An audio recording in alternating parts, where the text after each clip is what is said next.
Welcome to Showdown. I'm Mark Kaysen. Congressman Ray Hartman alongside. We're being a little presumptuous today, but it does sound it's good. always an honor to be on Showdown. You got a Showdown. I never miss it. yeah, Showdown. But you got to like that I name. do. I appreciate that. Congressman Ray Hartman. Thank you, Mark. Yeah. So here's the first. I've got so many things. We got an hour. Do you think, as a journalist, you know, and it's so interesting. I talked to a lot of people about your running, and I mean, everybody knows you're a journalist. Yeah, they're good with that. Yeah. How do you feel? And I know partly the answer, but how do you feel about the crazy things that are going on with journalism today? And I'm talking about the Trump world's attack on it, of course. And, you know, as an example, we're talking about broadcast journalism here, but, you know, he was on, I guess, Fox and complaining that the people on Fox who basically are in his pocket are not in his pocket enough. Yeah. So, okay, we understand. But what he has done to diminish journalism, tell me about it. Well, I mean, he's just Trump being Trump, and of course we're doing what he wants, which is to talk about it, but he's trying to get attention to himself. But you know, I mean, the biggest thing, and Trump's only part of this. I don't think Trump started the fire. I think it's Trump has fanned the flames, and like no one else in American history. But this country has become really dated back. The country's been divided for a long time. And what's different now is that we've got these Americans are no longer getting their information at all from a common source. So you've got the red silo and the blue silo. And when people talk about an issue, whether it's immigration or, you know, you name it, they're dealing with entirely different sets of facts as they are presented. I mean, we would argue their side's not using facts, whatever. But the point is, they just have complete different basis to operate from. Well, they have alternative facts. Yeah, right. And again, and they would say that. I mean, I don't want to say there's an equivalency here, but they think we're fake news and we think they're using alternative facts. I happen to think we're right, but it's really an unfortunate thing, and we're at a point now where I think the bigger culprit than the media, as much as it's not my role to defend the media, never has been, is just the fact that everybody's a publisher now, and social media has changed things forever. And it's a very, very concerning thing. It's very concerning because you and I are both big free speech advocates. And so we want to honor that, you know, loyalty. But at the same time, we've got these social media platforms. And I think it's something people on the left and right can agree on in a strange way, that are just completely skewing reality for people on either side. And it's troubling. I don't know. I don't think it's a great answer, but it's the answer I got. Yeah, but I think it's interesting too what you're saying here, because as much as there's this, you know, alternative reality or right, you know, Earth 1, Earth 2, or, you know, however you want to do it. I mean, the thing is that there's always been a divide, as you say. I mean, in fact, there's a great book out that talks about how this goes all the way back to the John Birch Society, which really is helpful in framing this by showing that the country, you know, hasn't just changed because of Trump, which is what you're saying, you know. But the other thing is, I mean, you take the New York Times, which started in 1851, and I mean, that's a serious newspaper, right? Well, yeah. I mean, well, yes. And the question is, how is it that such a large number of people in this country think it's a joke? Well, you know, Mark, the problem with what these social media trends coincide with and really caused the demise of newspapers at writ large. Now, as far as this stuff about people being, you know, complain about the liberal media. That's been going on forever. But what's happened in places like our community and so many others is daily newspapers are just as alternative news leakers, like the one I started in 77 and died this year, the Riverfront Times. They're in trouble. And the main reason I can tell you, people always say, what happened to the Riverfront Times? This happened. Okay. Sure. And so the utility of newspapers has been dramatically changed by the digital age. And what happens is there's so fewer resources in a town like St. Louis to cover the news, for one thing. And so it creates a void that's filled by the social media. So it's sort of a vicious cycle. As far as people, Republicans or conservatives always complain about New York Times. It's interesting. There's more criticism this cycle from the left about the New York Times because a lot of people were so polarized that any medium that tries to walk down the middle, it's like Jim Hightower, the great writer's old line about the only thing in the middle of the road are yellow stripes and dead armadillos. Right. It's a great question, but I mean, the answer is not that simple. And it's I think it's a lot of things coming together at once, but it's, to focus just on the media part of it. I mean, the media is in such trouble financially because of the difference in the way people get their information. Yeah. Not the Times, not the Washington Post, but certainly local newspapers all over the country are a complete disaster. But, you mentioned the First Amendment. Mm-hmm. And again, we are very strong advocates of that. You as a journalist and I at university and schools. But here's the thing. It's interesting what our country doesn't know even about that, because, you go to Germany and it's illegal to be a Nazi. Mm-hmm.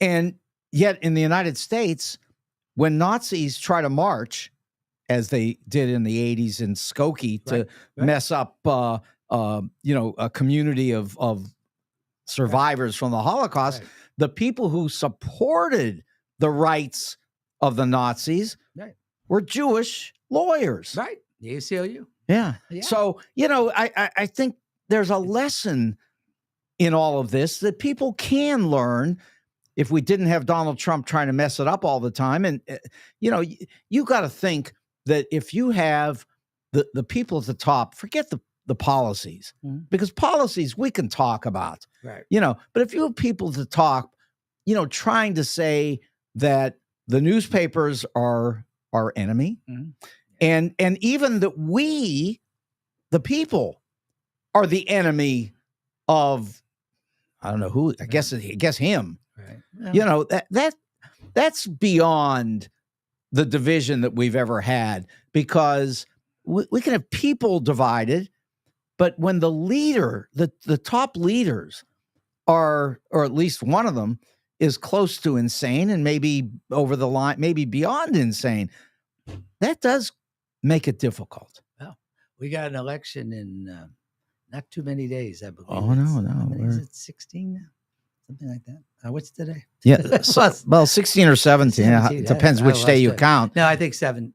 Yeah. Days. So it's or 19. Actually, it's 19 from today, I think. Well, wait. So 14 from Tuesday anyway. Yeah. Okay. There you go. So anyway. Okay. But, we're not math. Right, we're not math professors now. Apparently not. No, it's 18 days. Right. Yeah. And I don't know why I'd be counting them. No, I've enjoyed running, and I look at it this way. As far as Trump goes, I'm running against Ann Wagner, as you know, in the 2nd District of Missouri, not Trump. And there's two possibilities. One is that our side, and I hope very much so, that Kamala Harris and Tim Walz take office, because I think they'll be wonderful. And I'm all in for them. The other possibility, and it's not an impossibility for me, that Trump wins and I still could win against Ann Wagner. And then I become one of the human guardrails, basically. No, for real. Yeah, well, if that and I happened. tell people, and when I talk to people who are Trump supporters, I've learned early on. I've been campaigning as long, quite a while, and quite a bit, and I've learned there's no upside to trying to convince a Trump supporter not to be a Trump supporter. It just isn't. It's baked in, and there's no upside to ridiculing him or otherwise ostracizing him. I mean, the fact is they're real. I have had quite a few people, and I don't mean to I'll just say it. I've had a substantial number of people tell me they're going to vote for him and me. And in a strange way, they say it's for the same reason, which is they think he's got their back. Now, you and I don't think that, and I think he's a con artist and a lot worse than that. But the fact is they are convinced he's got their back. And one of my main campaign themes, as you know, from my own race with Ann Wagner, is that she's been ghosting St. Louis. And I've used a lot of examples. I know on your show and elsewhere, the radioactive waste, we're turning it back on those, our compensation victims in March and so forth. That people know me. They know I speak the truth as I see it.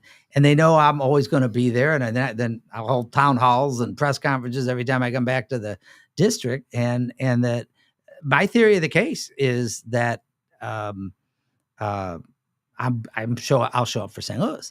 And so it's funny that in a way, some people are able to take who are not very ideological in the case of when they support Trump, they have the same reason to vote for both of us. Now, that didn't say I'm trying to launch any kind of Trump Hartman campaign or put a bumper sticker out, but, because everybody knows what I think of him. But, that's what I'm doing. I got to focus on running against Ann Wagner there is the possibility, which is probably not the safest one personally for me, that I would be in the Congress that he'd want to put in the gulag. Yeah. Well, that's another subject that I've actually got on my list here. I wanted to talk to you about the gulag, but let's hang on a minute on that. But, I do think that, as an example, I told you off the air before that I ran into a guy at Target, an older guy who is going to vote for Trump. He thinks, he's not sure, but he's a little upset over it. But he says he's a Republican. And when I mentioned that you were running in the district, he said, I have to vote for Ray. He said, no, that's nice. But I think that's an example of some things that are going to affect you in this race differently than maybe some other people, because I do think that there are people out here who see you as a friend because you're a friendly face from the television for many years, decades. Many decades. Yeah. Yeah. I have some young staffers that say, just stop talking about how long you've been on. But I can't help myself. I've been debating. I've had the privilege of being in the living rooms of the entire, every square foot of the second district. Yes. Our show, not me, but our show, Donnybrook, which is now my former show, for 37 years. That means we were arguing, Bill McClellan and I in particular, were arguing about politics in the Reagan administration. Sure. And it's like, so people are at least used to me. And there's a lot of, really, Mark, it's a big compliment when someone, and, it doesn't make us special. We're on TV. We understand. And I don't purport to be some, anything special about that. But the nicest thing a lot of times over the years has been when people come up and say, it's almost a mantra. They say, no, I don't agree with you all the time. And of course, who should, Right. I always say, neither do I, if I want to be smart about it. But but they say, I like your show and I like the way you guys argue.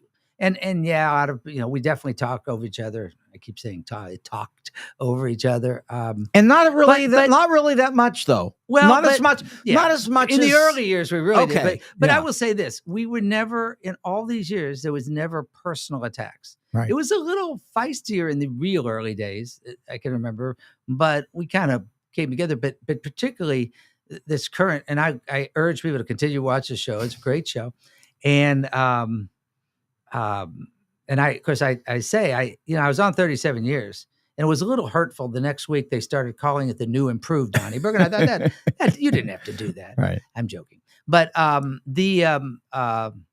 but no, the key thing, and I want to bring this to Congress, honestly, and it's not an act, is the idea that you debate, and you do this great with your guests, and you this as well, and you have make conservative voices on it. Where you can debate civilly but you're not calling each other names. You're not personally hurling insults. And at the end of the day, it's you're going out for a beer together, your family or whatever. And it's like, those are the days of, and I know it sounds like, the good old days, but really, Goldwater and Humphrey were close friends. Reagan and O'Neill were close friends. I mean, even Hatch and Kennedy. I mean, Scalia and Ginsburg were close friends. And we've lost, I don't want to say we completely lost it, but we've lost a lot of that. And at least we've lost the point where they can admit to it. And there are families tearing each other apart. Yeah, it's horrible. I mean, you and I've seen that personally. I mean, you can't. It's messed up Thanksgiving, and that part I think Trump is. You can really focus on the Trump era for that. Now, I don't think you can blame Trump for the divide, because it arguably, you made a point. I think it actually goes back as far as the New Deal, where there are still folks who, even though we consider it settled law, it's really not settled in a lot of ways. I don't know that everybody, and certainly the Great Society, the Civil Rights Act in '64, I wonder if you put the wording of the Civil Rights Act up to the state of Missouri or some of the other southern states, I'm not sure it would pass. And so we don't have complete full, we haven't really closed the book as much as we thought we had on some of those past eras. And that's too bad. But what you said about the New Deal, I think is also very good. And unfortunately, because there are people out here who talk about Roosevelt and think he was a Jewish communist. So, there are all these things. So you're right. I mean, in fact, you probably even know the book. Hofstadter wrote a book in 1962 called Anti-Intellectualism in American Life, which, I mean, I hate to say, was a brand new book when I was in college, and today is a classic. Right. So, there you go. But good luck. Yeah. So, I mean, this divide is serious. Right. Yeah, and it is what it is, man. You just have to. I think one of the reasons I'm running, I really meant that. It's not. Don't want to sound like a politician. I still don't consider myself one, but our politics are really broken. But it's okay for you to be a politician. I know people say they're not. Fine. But I say it in my ad. But we did an ad. I said, I'm no politician, but and it's kind of a play off the fact that I then have to read the credit. But the disclaimer, I should say, on our ad.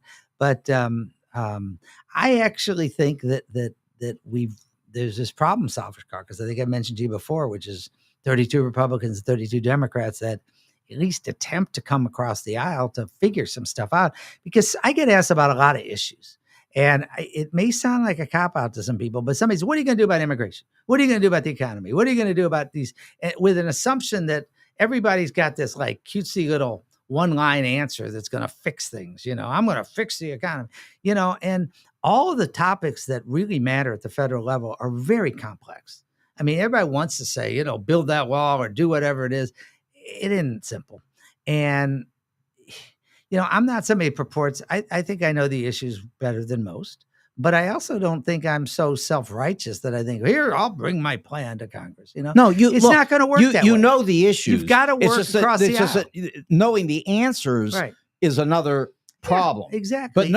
But knowing the issues is a big part of it. Yeah. And I'll tell you, I do believe that having a journalist in Congress would be a very helpful thing, a really good thing. I hadn't thought of it that way. I don't know how many there are. I guess there's some. I think there are a few. There probably are. But I mean, especially a real journalist. I mean, let's face it. You studied journalism at the beginning. You know the standards. You know that this is not just something where you throw things together because you just feel like it. And you could be a real influence on the country in a positive way by being a journalist there. I got to get elected first. No, that's no, I appreciate it. I think I really have a chance, and we'll have to see. I'm not, however imperfect I am, it's what you see is what you get. I'm not going to have, I don't have a separate stump speech for different groups. And it's I think that's the way it ought to be. You just got to be who you are. I think that,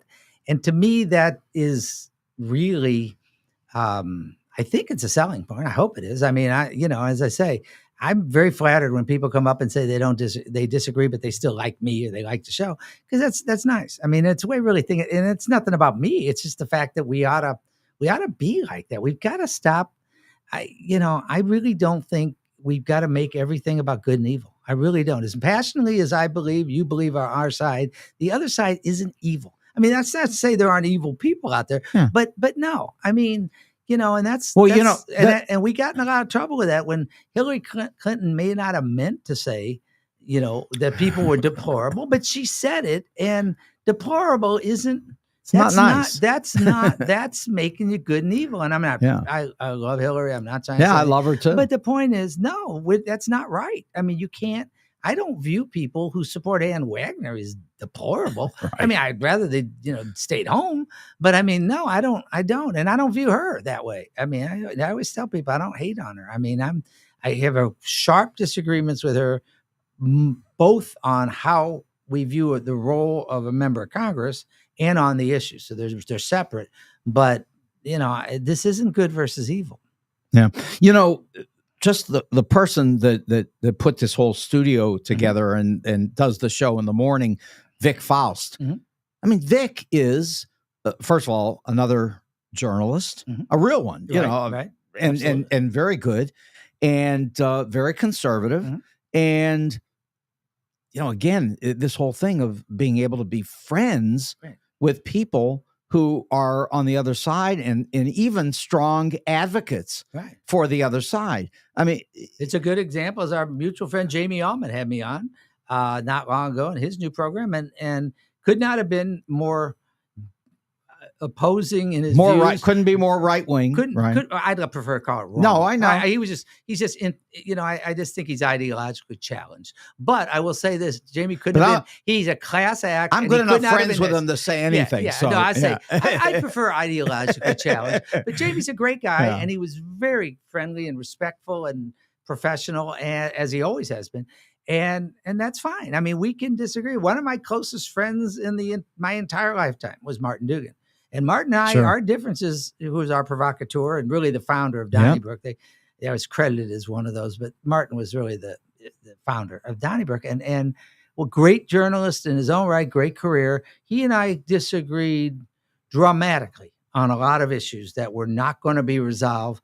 But it went beyond respect. He was like, because I teased him. I said, "You're like a great," he would always say, Ray's like a son to me, but you just never know how your kids are going to turn out.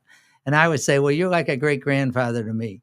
But we had just that spirit, and I just love that man. And I'm kind of sad that he's not here to vote against me. Yeah, but, right. But he died in his 90s, about a decade ago. Wonderful, wonderful friend. And that's who I am. I mean, and I every so often I'll get a little blowback for that because everybody's so entrenched, but it isn't. I don't think it means that you don't believe as passionately as the next person. And we talk about some of the core issues that we disagree with that I disagree with Ann on.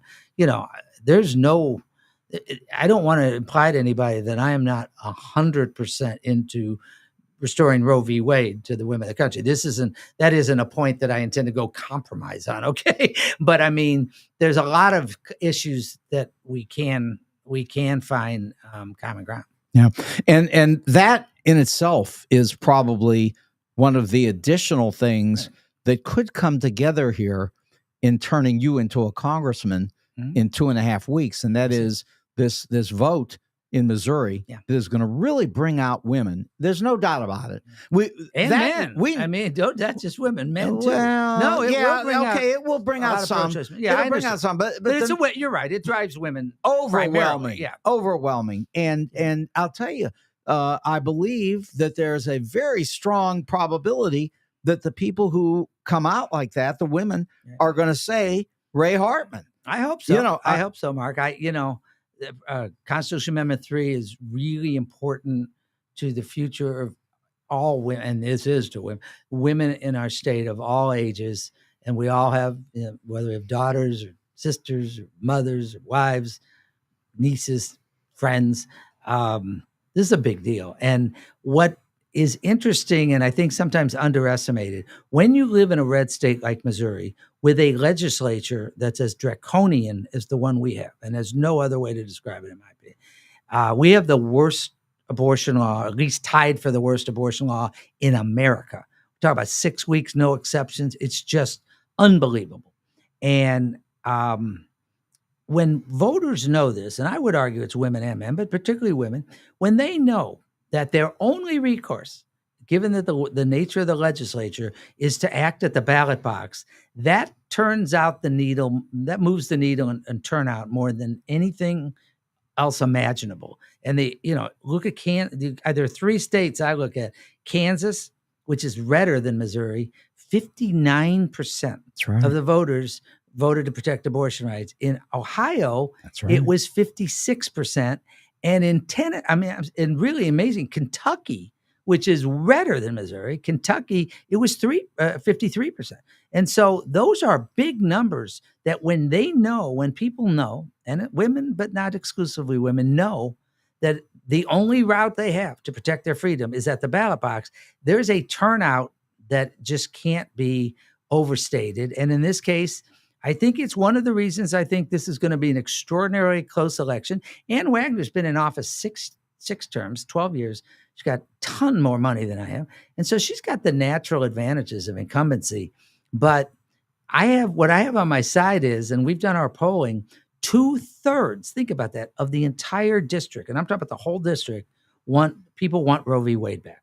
I mean, even people, I think it actually includes some people who call themselves pro-life because they didn't sign on for having doctors and OBGYN, special, nurses and doctors, OBGYN or others going to prison. They didn't sign on for kids that were, molested by their stepfather to have to bear that child. I mean, there's the unintended, if you want to call it the unintended consequences of the Dobbs decision that threw out Roe v. Wade are way worse than people expected. And I think that's a factor in this race for me.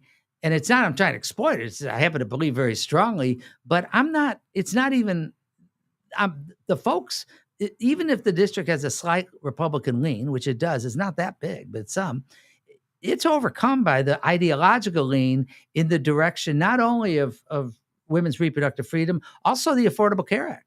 People like the Affordable Care Act in our district. I am very much for expanding it. Ann Wagner's has always been for ending it. I mean, she's been, well, yeah, I said nuking it on my ad, but I mean, yeah, she has always been that way. And so I feel I got the wind in my back because I have the issues. I mean, I think the voters align very well with what I view and what you view on a lot of key issues. Yeah. And, I always say about the power of television, which is enormously powerful. Yeah. It made Donald Trump. I mean, Donald Trump was basically a failed businessman who, numerous times over and over in trouble for all of his businesses. But all those 10 years as the apprentice, people actually believe what they see. And one of the things that I love, the example I love to give is, if you're watching television and you see and like Marcus Welby, but if you think that Robert Young could come and take out your appendix, you're in trouble. That's a great point. But, he was a very successful reality TV star. And that's what we got. Now, we used to complain in the 80s about Ronald Reagan just being an actor. I remember when he ran, and we said, well, he's not real, he's an actor. But we were wrong on that one. He looks like Abraham Lincoln next to Trump. And it's like, and I was not a fan of his presidency, but we were still staying within certain, we were still having I don't think anyone, even back then, could say that he was going to end American democracy. There was never any question that he was going to, observe the outcome of an election. So, I mean, we've moved so far in that respect. But yeah, you're right. I mean, that was what made him. And you know what? I think people like myself, at least, underestimate him because I never watched a minute. And not because I didn't. Nor I'm not a reality TV watcher. I understand. That doesn't disparage him or anybody watching him. I'm just not that person. So I never saw 1 second of The Apprentice. And I don't even know. I mean, Don't know what they I did. really don't I know don't anything know what. about it. I mean, I sort of have a And sense from, but yeah, and it partly explains why I look at this guy so differently than so many of his followers who watched him, and watched they them. connect to him in a way that I just find amazing. But I've also learned that, you know what?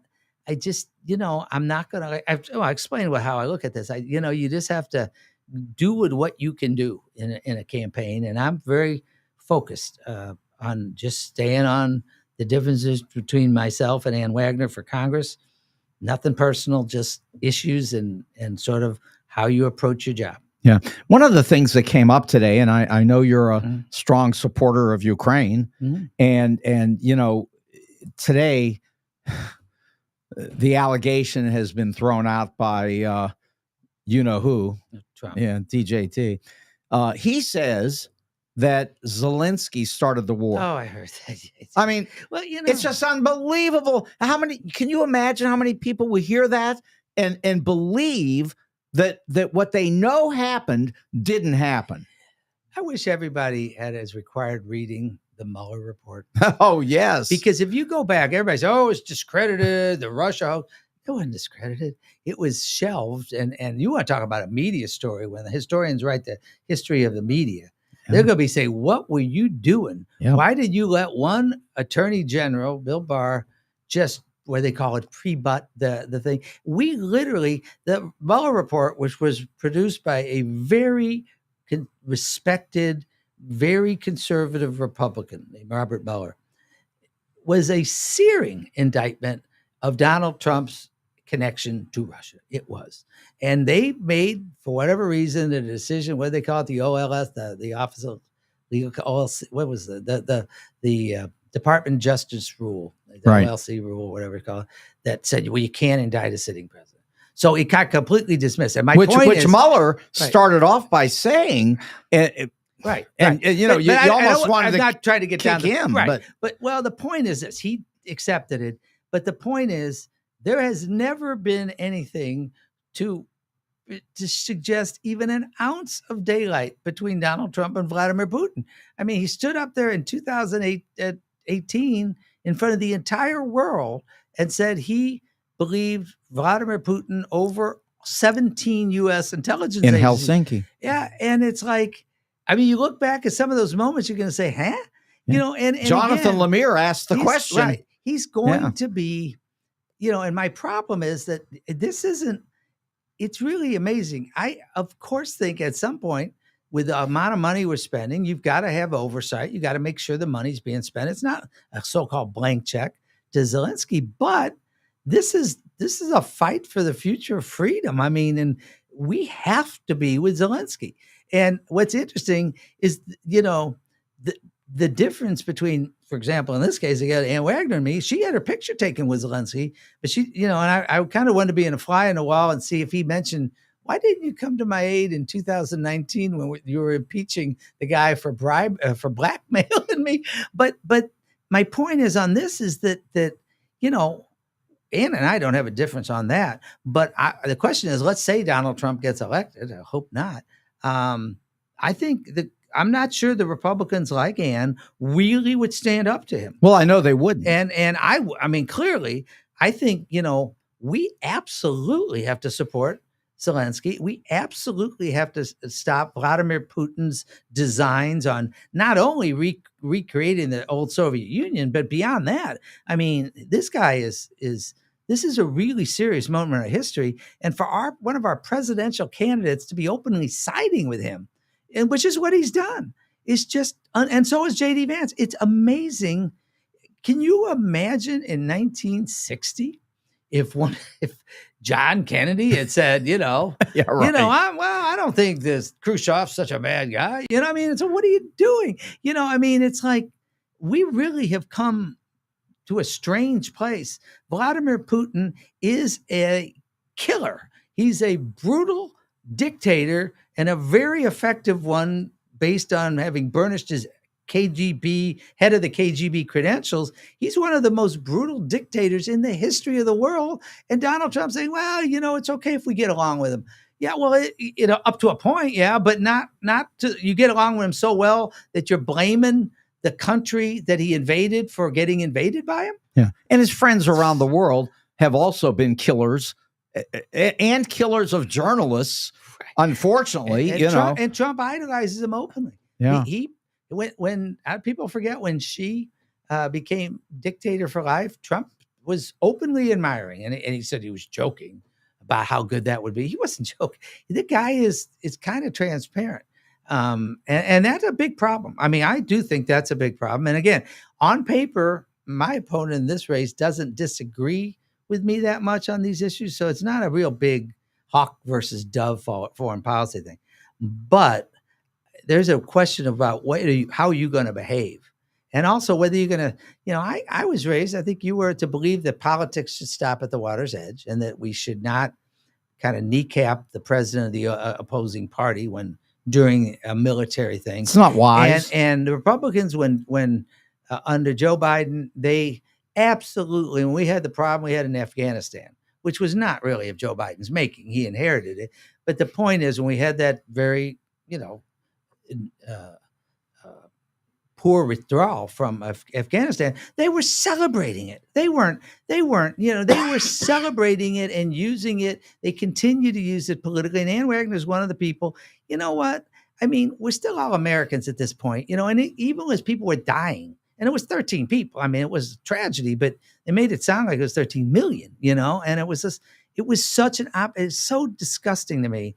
And I would hope that if Donald Trump were president and I was in Congress, I wouldn't celebrate every failure under his watch. I mean, at some point, in real time, they didn't say you don't hold the other side accountable, you don't hearings, whatever. But the idea that in real time, when we're going through a crisis, you got people sniping at the president of the United States from Congress, to me is just, maybe I'm old fashioned, Mark, but I don't think you should do that. Yeah. Well, first of all, it's not old fashioned. It's sensible. But, how about you talk about celebration? Jimmy Carter turns 100 years old, and everybody everywhere, I mean, former presidents that are Republicans and, everybody all congratulate him. And, Donald won't even say boo. We'll see. I mean, it's just the politics of division. We're going to find out. We're going to find out. Well, hopefully people can get the point, as we have seen Republicans stepping up for Kamala. Yeah, oh, yeah. Many Republicans and many generals who also are Republicans. Mark Milley leading the way, former head of the Joint Chiefs of Staff, talking about Donald Trump being a fascist. And even some of them saying even worse. And I guess the point is, you would hope that some Republicans around the country would look at what other Republicans are saying, Republican leaders, and think, well, maybe I have permission to support the Democrats too. And I'll tell you this, I think that the Democrats understand that they have a responsibility, if they get that kind of support, which they're getting, to welcome these people in. I hope so. It's like I say, it happens. Didn't have anything to do with my little piece of this, but I've been talking about, I was Kit Bond's speechwriter in Jeff City in 75, 76. Yeah. Really one of the great, even though I would end up being very much a part for his views as a senator, he was always a good constituent senator, but in terms of his voting, but Kit Bond is one of the great public servants in the history of Missouri. He's a Republican. I say it all the time, and people always react warmly to that, including Democrats. I think people are sick of this. I mean, I think I've been and I always say I've been a Democrat for 28 long weeks. Proud Democrat, 28 weeks. Yeah. But I was an independent. I was an independent when I worked for Kit, frankly. And so and that's one of the big differences between Ann and I, is she's been and I don't say this in a pejorative way, she's been a stalwart Republican mainstream participant in the party going back. She was the Bush, the George H.W. Bush chair in Missouri in 92. So she has a long history in the party. I think partisan politics have gotten really diminished.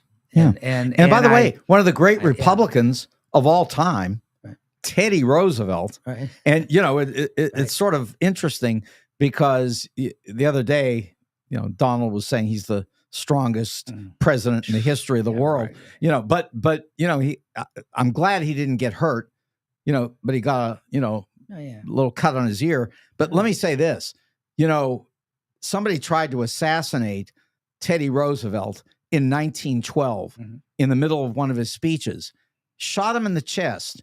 And with his bullet in his chest, Roosevelt spoke for another hour. That sounds to me like somebody who is tough. But well, I mean, you know, and here, this is all I can say is, thank God he wasn't killed. We don't need that. No, but the I mean, we really have to try. I hope, I'm very much hoping, obviously, in 19 days to get elected, and hoping very much that Kamala Harris does. But you're absolutely right, Mar. This is not the time to be rubbing. If that happens, this ain't time to be rubbing noses. Rubbing in people's noses. We've got to really try to start. It's going to be a process, because I don't think Trumpism leaves with Trump. I think that the sense of grievance that we have out there is not going away, and we've got to figure out a way to bring ourselves together back to a place where, you know, we're not so kind of, everything isn't so hateful. Okay, and I'm going to sell a few things here real quick, and then I've got something else to say about. Looks like you got some comments bringing people together. Yeah, in fact, we are, and I don't have my chat on, but I just turned on. So yeah, I'm sorry about that. I forgot. Yeah, can we get to the one on radioactive contamination? Yeah, go ahead. No, well, you go ahead. It's your show. No. You don't you do take a break? No, I can do it when I want. Okay. Well, there's a is it Greg Carell? I think it is. Great, yes. And who very graciously said, Ray, if you promise to take care of that radioactive contamination from Lambert and Coldwater Creek, you'll have my vote. Well, you know me, I get wound up on this subject. I wrote my first column about that in 81 at the RFT. And I really picked it up again in 2013, I think it was, the St. Louis Magazine. This was my main soapbox issue as a journalist. And to try to keep myself uncharacteristically brief, we have thousands and thousands of citizens in our community who either died from or continue to suffer today generationally from some of the worst poisons in the world, because they were poisoned by our federal government as a result of the Manhattan Project, with which we were chosen secretly at Mallinckrodt Chemical downtown to construct the atomic bomb, to build the atomic bomb. And they called them poisons, the radioactive waste. They didn't know what to do with it, but they knew they were poisons. And these are indescribable toxins that have, like, their lifetimes are measured in 500 million lifetime, whatever, years, whatever. These ended up being transported out to where is now near Laddie Avenue near Lambert Airport, and also went to Weldon Spring. Some got to what's now the Westlake landfill. The poisons seeped into Coldwater Creek, which runs through 15 communities in our district, and kids, and I know have multiple friends who are suffering today, one from MS, others from cancers. I know one person just lost 2 relatives to it. The federal government inadvertently literally poisoned our community. 15 communities. These are American dream homes up in North County, little homes up in North County, all throughout 15 communities. And kids played in the creek. They swam, they, chase crawdads and skip rocks. Their families had gardens in their backyards, which were poisoned with the waters, and they served poisoned vegetables to their family. It's just disgusting what happened. And, I will say this, I'm no supporter of Josh Hawley. I think he should have been expelled after the insurrection from the Senate. But he did get this across the finish line. And on March 7th, it went to the House of Representatives, and Ann Wagner opposed it. She imposed it in the Kansas City Star, said we're not about raising our debts and deficits anymore. And they are. And it's like, everybody went nuts on her side. Josh Hawley that night, he's not running against her. He's a fellow Republican, said she was shameful. Can you imagine what it'd feel like to have Josh Hawley call you shameful? I'll tell you, you're in bad shape if you've got that But going. the point is, give him credit, and I mean it. I'm not giving a backhanded comment. He did that. I mean, I'm all for Lucas Coolidge, so everybody knows that. but Josh Hawley did the right thing on this, and there's no asterisk behind it or why he did it. The point is, he did it, and Ann Wagner, once she did that and she got bombarded, she had to change her position, but she didn't do the one thing we needed her to do, which is on March 8th, take the ball and run with it, sponsor the bill. She was the main one of the top Republicans, certainly the only one in this region. She punted to Cori Bush. I mean, come on, Cori Bush. We don't need to relitigate her situation. But she was she was a member of the Democratic squad in a Republican conservative House. Obviously, that's not somebody who, no matter what you think of her, could be carrying this bill. And it failed. It failed back then, and it's failed to this point where now we were going to have $3.7 billion with a B in compensation come into this region, and we have zero. Okay, now it can still happen after the election, perhaps, but so this is probably, and when I talk about this, it's an example of what happens when you're disconnected, when you're not part of the district. If you say, we all say, oh, she's never debated an opponent, which she hasn't, no town halls, which she hasn't, no news conferences, but that's just sounds like inside baseball. This is what happens when you're disconnected. If you're hanging out at all with people in the district, there's no way you wouldn't be sensitive to what people feel. I can talk about this in Franklin County, Mark, and people are unhappy about it. They're not even anywhere near directly affected for the most part by this. And so it is my highest priority to do two things. I mean, right along with everybody says the highest priority, certainly one of them. And that is to do two things. One is get at least as much RECA compensation, if not more, to people in this district, like right away. I mean, right away. Because understand what RECA is. It's a radio, I forget the exact words for it, but it's basically compensation for radioactive Exposure Compensation Act. And this only adds St. Louis to our region, our Missouri, our district, actually the region, to the compensation that's already being gotten out in the Western states. So it's not something new, right? But it's a new cost. And Ann Wagner, for some reason, decided to make this the hill to die on for fiscal responsibility when it's in our region. I'm sorry, but I'm not talking about pork here. I'm not talking about welfare. We're talking about compensation for our victims. I don't care whether they're Democrat, Republican, what the cause is. You as a representative have to fight for that. So the first thing is the money. And then the second part that I think is just as important is the Department of Energy, the Corps of Engineers, those responsible for getting rid of the waste need to have a fire lit. And I shouldn't use that phrase because that's what's going on in Westlake landfill. But we need a real sense of urgency. And I can be a pain, as you know, and I will be there.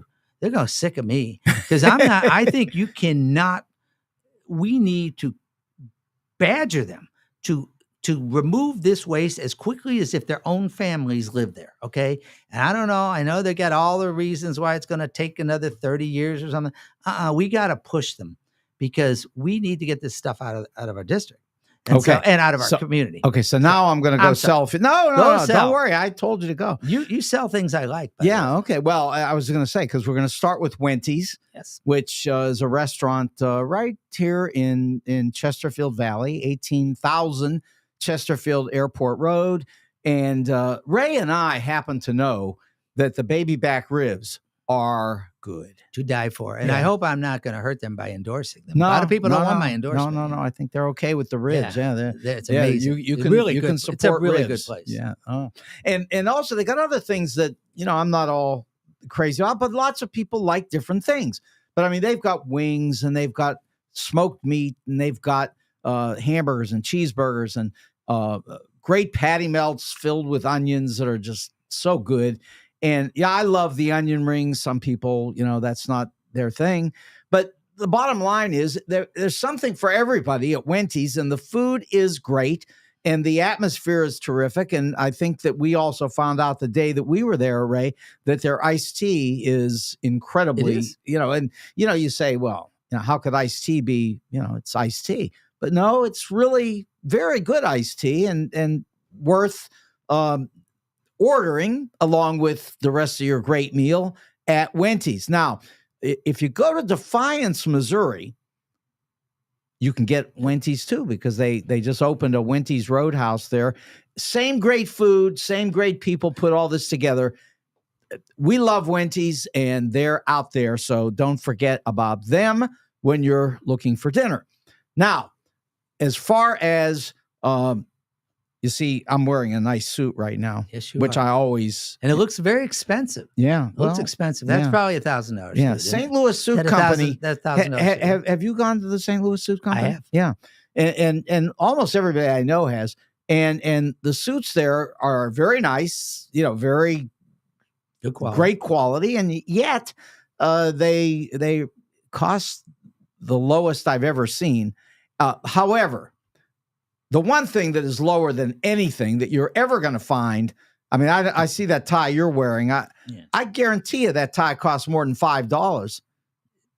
Well, it wouldn't at the St. Louis Suit Company. Well, that's right. $5. That's what you're trying to say. $5. That's right. No, it's true. Okay, yeah. That isn't $1,000 suit. I thought that was $5 tie, Right. and they've got all kinds of other things. But one thing, as we move towards Halloween, which, as we know here in Missouri, that's when it starts to get colder and it rains and all that. You're going to need an overcoat, and they've got great overcoats, low priced at the St. Louis Suit Company. They have been there for 30 years because they're a great place, and they just have lots of people that love them on all sides of the aisle. And, they're actually a little conservative over there. Jay, the owner, is, but like he says, I'm not worried about what you're saying. I'm just trying to sell a suit.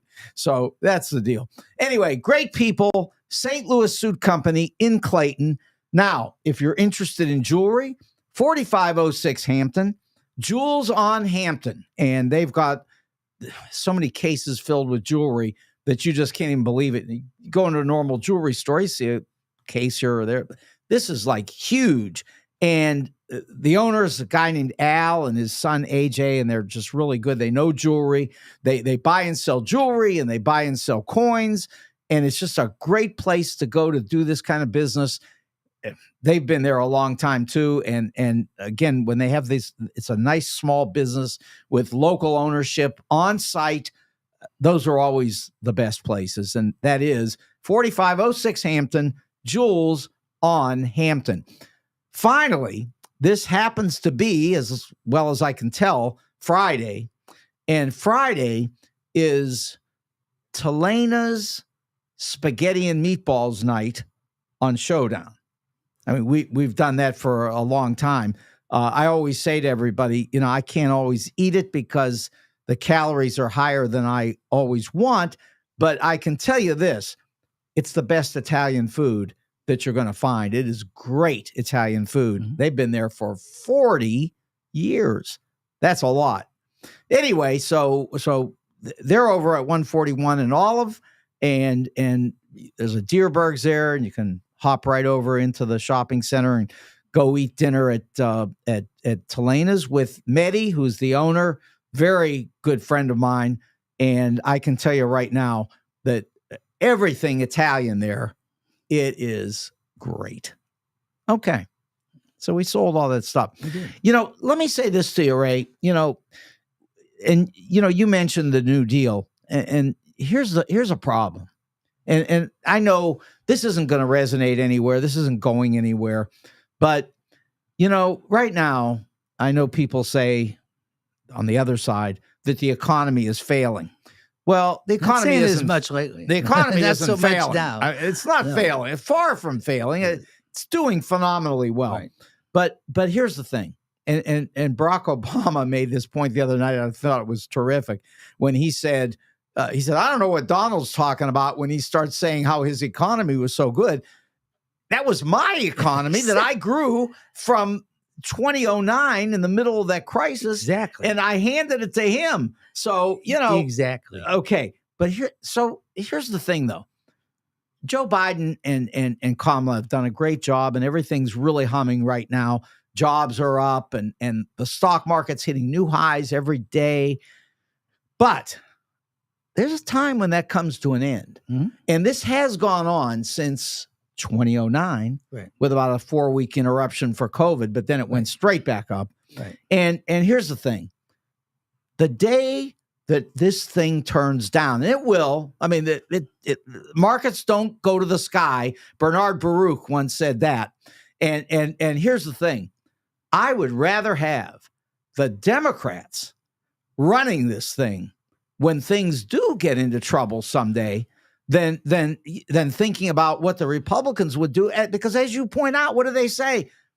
We can't spend any money. We haven't got any.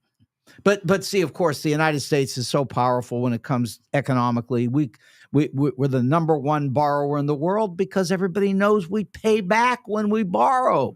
And like I say, the day will come when people will turn and look and say, where can I get a Democrat to save us? That's all But this is in your wheelhouse. Issues, I mean, as I recall. Yeah. The business and the economic issues. And yeah. So, and of course, Donald lost $400 million today. That stock of his, they call it a company, but it doesn't do anything, But right now, if he grabs that real quick, he's got $3 billion for no reason. I mean, they're just handing it to him. If he's not careful, like you say, I know this business pretty well. If he's not careful, that thing's going to be down to $1. I mean, $100 million is still good money, right? But he had 10 billion. And by the way, his best friend Elon Musk is hanging out here, possibly interested in buying out the rest of that company. He could turn $5 billion over to Donald like that. Nobody could stop it. But the truth is that when people out here are thinking about their personal needs, all this foolishness is not what they ought to be considering. What they need to be thinking about is the future of the country and who can fix things when trouble comes, because trouble always comes. And so, I think that the Democratic Party, and believe me, like you, it's not like I am saying that all my life I've only thought that the Democratic Party had all the answers. No, they've made many mistakes, as have the Republican Party, which is why we ought to find ways to talk to each other so we can deal with things as they show up, because they're going to. I agree. Yeah. So you're going to be out over the weekend here. We're almost to the end. You're going to be out running around campaigning. Is there anywhere that people could find you this weekend? We're going to be at Boone's Cross, right up here at Boone's Crossing at 40 with some, some sign waving going on about 11 o'clock tomorrow morning. But I'll be in Warren County and Jefferson County, Franklin County, excuse me. Okay. Jefferson's not our district. Right. Franklin County, where I've spent a lot of time. I love Franklin County. I love Washington, Missouri. It's one of my favorite places, and it's really underestimated. And they're getting tired of seeing me out there. I'll be there, but I like Washington. It's just a great town, and hopefully they're voting for you. Well, I don't know. Yeah, I think we have a good chance. We'll do a lot better than Democrats have done before, because I don't view Washington, Missouri as some kind of outlier. It's we have actually more voters in Franklin County than in St. Charles after gerrymandering. The district has been moved around a lot, but 72% of our votes are still in St. Louis County. But so I'm traveling. I'll be around the district this weekend, but doing a little canvassing. But I've enjoyed it. It's been a lot of fun, and I met a lot of great people. Well, just 2.5 weeks. Yeah. And, we're going to find out the answer to all of this. Yes, we are. And, everybody, I think we're all tired of arguing. Yeah, but I'm just waiting to see, because there's no silver medal being given out. Okay. So I hope people go to Ray, if you don't mind me saying, go to RayHartmanForCongress.com and support us in any way. We can use volunteers. We're still sending out postcards. We're canvassing. And of course, we could use financial support. We got a new commercial out. You can see there and see I think we had 42,000 YouTube views this week. Terrific. So we got a new TV commercial we're pretty excited about. And Yeah, I hope people support us and definitely get out to vote November 5th. That's the most important thing you can That's do. the deal. And hope everybody does it. Okay, for Wenty's, for St. Louis Suit Company, for Jules on Hampton, and for my good friends tonight, Spaghetti and Meatballs night. That's very important at Telena's. I'm Mark Kaysen with Ray Hartman.